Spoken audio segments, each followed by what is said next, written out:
የኤርትራ መንግስት በአገሪቱ የተፈጸሙ የሰብአዊ መብት ጥሰቶችን እንዲያጣሩ የተቋቋመው ቡድን የሥራ ጊዜ እንዲያበቃ ጥረት እያደረገ መሆኑን ተገለጸ። አምነስቲና ሂውማን ራይትስ ዎች የኤርትራ መንግስት ኮንነዋል። የቡድኑ የሥራ ጊዜ እንዲራዘም ጠይቀዋል። የተባበሩት መንግስታት ድርጅት በኤርትራ የተፈጸሙ ሰብአዊ መብት ጥሰቶችን እንዲያጣራ የተቋቋመው የባለሙያዎቹ ቡድን የሥራ ጊዜ እንዲያበቃ ለማድረግ የኤርትራ መንግስት ጥረት እያደረገ እንደሚገኝም ተገልጿል። በሰኔ ወር 2017 ዓ.ም መጀመሪያ ቀናት በስዊዘርላንድ ጄኔቫ በተካሄደ የመሪዎች ጉባኤ ላይ የኤርትራ የተባበሩት መንግስታት ልዩ ሰብአዊ መብት ተከታታይ ሪፖርት መሐመድ አብዱል ሰላም በኤርትራ የሚካሄዱት ሰብአዊ መብት ጥሰቶችን ስልታዊ ናቸው፣ የተጠያቂነት አስፈላጊነት እጅግ በጣም አጣዳፊ ነው ሲሉ መግለጻቸው ይታወሳል።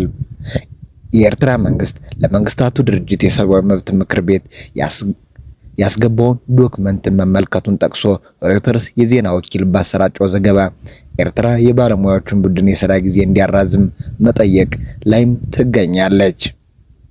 የአጣሪ ቡድኑ በኤርትራ ያለው ስራ ገና አልተጠናቀቀም፣ ብዙ ይቀረዋል። የምክር ቤቱ አባል ሀገሪቱ የቡድን የሥራ ጊዜ እንዲራዘም ድምጻቸውን ሊሰጡት ይገባል።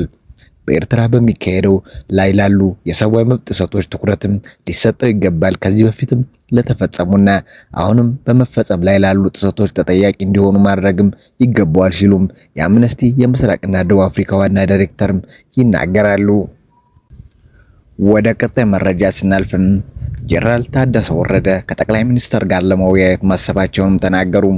የትግራይ ጊዜያዊ አስተዳደር ፕሬዝዳንት ጄኔራል ታደሰ ወረደ በግጭት ማቆም ስምምነት አተገባበር መዘግየትን በተለይም ተፈናቃዮችን ወደ ቀያቸው በመመለስ የትግራይን ግዛቶች ወደ ነበሩበት ለመመለስ የቀድሞ ተዋጊዎችን ትጥቅ አስፈትቶ ወደ ማህበረሰቡ በመቀላቀል ከዙሪያ ከጠቅላይ ሚኒስትር አብይ አህመድ ጋርም በአካል ለመወያየት ማሰባቸውን እንደገለጹ ጊዜያዊ አስተዳደሩ አስታውቀዋል። ጄኔራል ታደሰ ይህን የተናገሩት በኢትዮጵያ ከተባበሩት መንግስታት ድርጅት ልማት ፕሮግራም ልዑክ ቡድን ጋር ዛሬ በመቀሌ ውስጥ በተወያዩበት ወቅት ነው። ጄኔራል ታደሰ ትጥቅ ፈተው ወደ ማህበረሰቡ የሚቀላቀሉ የትግራይ የቀድሞ ተዋጊዎች በቂ የገንዘብ ድጋፍ አላገኙም በማለትም በውይይቱም ላይ መናገራቸውን ዋዜማ ዘግባለች። ልዑኩንም ቡድኑም በበኩሉም የተባበሩት መንግስታት ድርጅት ልማት ፕሮግራም ወደ ማህበረሰቡ ለሚቀላቀሉ የቀድሞ ተዋጊዎች የትምህርትና ስልጠና ድጋፍ እንደሚያደርግ ቃል መግባቱንም ዘገባው ጠቁሟል። ወደ ቀጣይ መረጃ ስናልፍም ኤርትራ ኢትዮጵያን ከሰሰች። ባለፉት ጥቂት ቀናት ውስጥም የኢትዮጵያ መንግስት ኤርትራ በኢትዮጵያ ሉዓላዊ ግዛትና አንድነት ላይ ጥሰት እየፈጸመች ነው በማለትም ክስ መስርታለች። ክሱ ለተባበሩት መንግስታትም ዩኤን እና ለበርካታ ሀገር እና የመንግስት መሪዎችም ደብዳቤ በመላክ ጭምር ዲፕሎማሲያዊ ዘመቻቸውን ማጠናከሯን ዛሬ ባወጣችው መግለጫም አስታውቃለች። የኢትዮጵያ መንግስት ዓለም አቀፉ ማህበረሰብ ለማሸማቀቅና ለረጅም ጊዜ ዘልቀው የጦርነት አጀንዳ ድጋፍ ለማግኘት በግልጽም እየሰራ ይገኛልን ብለዋል። እውነታው ግን የኢትዮጵያ ገዢው ብልጽግና ፓርቲ በግዴለሽነት ላለፉት 2 ዓመታት ባልተጣራ መግለጫዎች እንዲሁም ቀስቃሽ ሰበር ትንኮሳዎችም በራስ አነጋገር የኤርትራ ወደቦችንም ከተቻለ በህጋዊና አስፈላጊ ከሆነ ወታደራዊ ኃይል ለማግኘትም ሲደረግ ቆይቷል። የኢትዮጵያ መንግስት ከቃላት ትንኮሳ ባለፈ የጦር መሳሪያ ግዥና እልፍ አላፍ ሀገርን የማፍረስ ተግባራትን በመስራት ላይ ይገኛሉ ብሏል። ምንም እንኳን እነዚህን ቀስቃሽ ድርጊቶች የኤርትራ ሉዓላዊ ግዛት አንድነት እንዲሁም ክልላዊ መረጋጋትን አደጋ ላይ የሚጥሉ ቢሆንም ኤርትራ ከፍተኛ ገደብ ማድረጓንም መርጣለች። የኢትዮጵያ ገዢ አካል የኤርትራ ሉዓላዊነት የግዛት አንድነቷንም በመጣስም ወንጀላ ላይ ይገኛሉ። ይህ ያልተገባ ውሸት ነው ሲሉም ከሰዋል። ወደ ቀጣይ መረጃ ስናልፍም አሜሪካ በኢራን ላይ በፈጸመችው ጥቃት ምንም አላተረፈችም ሲሉም አይቶላ ሐሜኒ ገለጹ። የኢራን ጠቅላይ መሪ አይቶላ በአሜሪካ በኢራን የኒውክሌር ይዞታዎች ላይ በፈጸመችው ጥቃት ምንም አላተረፈችም ሲሉም ተናገሩ። የኢራን ጠቅላይ ሚኒስተር ከእስራኤል ጋር ግጭት ከቆመ በኋላ በሰጡት የመጀመሪያ መግለጫቸው አሜሪካ ጥቃትም የኢራን የኒውክሌር መርሃ ግብርም ለማደናቀፍ ያቀደውን ስኬትም አላገኘም በማለትም ገልጸዋል። የአሜሪካ ፕሬዝዳንት ዶናልድ ትራምፕ ሀገራቸው የፈጸመችው ጥቃት የኢራን የኒውክሌር ይዞታዎች ሙሉ በሙሉ ያወደመ ነው ቢሉም አይቶላ ይህንንም ማጋነን ሲሉም አጣጥለውታል። ጠቅላይ መሪውም ጨምሮም አገራቸው በኳታር የአሜሪካ ጦር ስፍራ ላይ የሚፈጸመችውን አጸፋ ከፍተኛ ሲሉም ነው የጠሩት። አሜሪካ በበኩሏም ጥቃቱ የኢራን የኒውክሌር መርሃ ግብር ያንኮታኮተ ነው በሚልም አቋሟ እንደጸናች ነው።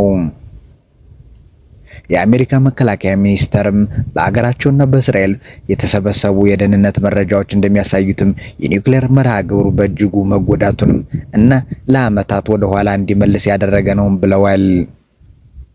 አሜሪካ በኢራን ላይ የፈጸመችው ጥቃትም የኒውክሌር ማብሪያ ይዞታዎችን እንዳላወደመ ሾልኮ የወጣው የአሜሪካ መከላከያ ማዕከል ፔንታጎን የደህንነት ግምገማም ከሰሞኑን አሳይቷል። ቅድመ ግምገማው ጥቃቱ የኢራን የኒውክሌር መርሃ ግብር ምናልባትም በወራት ወደ ኋላ ሊመልሰው እንደሚችል ነው ያሳየው። ትራምፕ የኢራንን 3 የኒውክሌር ይዞታዎች ሙሉ በሙሉ መውደማቸውን በተደጋጋሚ ከመናገሩ በተጨማሪም ሚዲያዎች ሆን ብለው ጥቃቱንም ለማሳነስ አጀንዳ ቀርጸው እየሰሩ ነው ሲሉም ወቅሰዋል። መከላከያ ሚኒስትሩ ከሀገሪቱ ጠቅላይ ኤታማዦር ሹም ጀነራል ዳን ኬን በመሆንም ሐሙስ ዕለት በፔንታጎን በሰጡት መግለጫ ጥቃቱ ታሪካዊ ስኬት በማለትም አሞካሽተውታል። በዚህም መግለጫ በተጋጋለ ሁኔታ ከጋዜጠኞች ጋር የተመላለሱት ሚኒስተሩ ኢራን ከአሜሪካ ጥቃት በፊትም የበለጸገ የዩራኒየም ክምችቷን ከመሬት በታች ከሚገኘው የፎርዳ የኒውክሌር ጣቢያ ወደ ሌላ ስፍራ አዘዋውራለች የሚለውን ሪፖርትም አጣጥለዋል። ለሳምንት ያህል ከህዝብ እየታረቀው የነበሩት ካሜኔ ትናንት የሰጡትን መግለጫ ጠቅላይ መሪውም የት ናቸው የሚለውን መላምትም ማክተሚያም አድርጎታል። ካሜኔ በመጠለያ ውስጥም እንደቆዩና ግንኙነታቸውም ገድበው ነበር የተባለ ሲሆንም የትናንትናው መግለጫ ከየት ነው እንደሰጡ የተገለጸ ነገርም የለም። ሆኖም ከፍተኛ የሀገሪቱ ባለስልጣን ጠቅላይ መሪም የደህንነት የተጠበቀ ቦታ ላይ መሆናቸውን ከዚህ ቀደም ተናግረው ነበር። ካሜኔ በሀገራቸው ላይ ድጋሚ ጥቃት ከተሰነዘረ በመካከለኛው ምስራቅ በሚገኙ የአሜሪካ ጦር ስፍሮች ላይም ጥቃት ከመፈጸም ወደ ኋላ እንደማይሉም ተናግረዋል። ጠቅላይ መሪም አገራቸው በእስራኤልና በአሜሪካ ላይ ድል ተቀዳጅተናል በማለት ለህዝባችሁ እንኳን ደስ አላችሁም ብለዋል። ካሜኔ ትራምፕ ጥቃቱንም ባልተለመደ መልኩ አጋነው አቅርበውታል። ነገር ግን ያከናወኑት ምንም ነገር የለም፣ ዓላማቸውን አላሳኩም በማለትም አጣጥለውታል። ዋይት ሃውስ የኢራን ወደ ድርድር ጠረጴዛ ለመመለስም ለሰላማዊ አገልግሎት የሚውል ያበለጸገ የኒውክሌር ፕሮግራም የገንዘብ ድጋፍ ማመቻቸትን ጨምሮ የተለያዩ አማራጮችን እያጤነ መሆኑንም የቢቢሲ የአሜሪካ አጋርም ሲቢኤስም ዘግቧል። ነገር ግን የኢራን የውጭ ጉዳይ ሚኒስተር ከአሜሪካ ጋር የተቃዳ ምንም አይነት ውይይት እንደሌለ ሐሙስ ዕለት ለኢራን መንግስታዊ ቴሌቪዥንም ተናግረዋል። ወደ ቀጣይ መረጃ ስናልፍም በቀጣይ የክረምት ወራት የከፋ ጉዳት ሊያስከትል የሚችል የዝናብ ሁኔታ በሀገሪቱ የምስራቅ አካባቢዎች እንደሚጠበቅም ተገለጸ። በሀገሪቱ የምስራቅ አካባቢዎች በተያዘው የክረምት ወቅት ቀጣይ ወራትም የከፋ ጉዳት ሊያስከትል የሚችል ዝናብ ሁኔታ እንደሚጠበቅ የብሔራዊ ሜትሮሎጂ ኢንስቲትዩት ማስታወቀ። ቀደም ባሉ ዓመታት በድሬዳዋና በሌሎች ለጎርፍ ተጋላጭ በሆኑ አካባቢዎች ቀውስ ያስከተለ የጎርፍ አደጋዎች አይነት ሊከሰት እንደሚችልም ትንበያ መኖሩን ኢንስቲትዩቱ ጠቁሟል። አስፈላጊውን ቅድመ ጥንቃቄም ስራ መስራት እንዳለበትም አሳስቧል።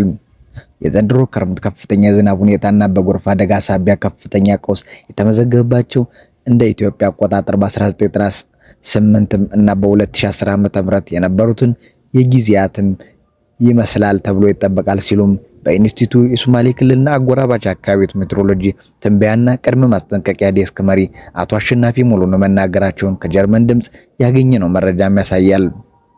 ድሬዳዋና በድሬዳዋ ዙሪያ እንዲሁም በሰሜን ሶማሊያ የጎርፍ ተጋላጭ በሆኑ የእግር ተዳፋት እንዲሁም ከጭናክስን እስከ ጅጅጋ ባሉ የጎርፍ መፋሰሻ መስመሮች ላይ የክረምቱ የከባድ ዝናብ አዝማሚያ ጎርፉንም ያስከትላል ማለታቸውን ዘገባው አስደምጧል። ቀውሶቹን የሚደገሙት ሁኔታ ሊፈጠር ይችላል ተብሎ ትንበያና ቅድመ ማስጠንቀቂያም እየተላለፈ መሆኑን አብራርተዋል። ለጎርፍ ተጋላጭ በሆኑ የድሬዳዋ እንዲሁም ጅጅጋ አካባቢዎች ቅድመ ማስጠንቀቂያ በተጠናከረ መልኩ ወረዳ ድረስም ተደራሽ በማድረግም ስራዎችን መስራት ይጠበቃል ሲሉ አቶ አሸናፊ አሳስበዋል።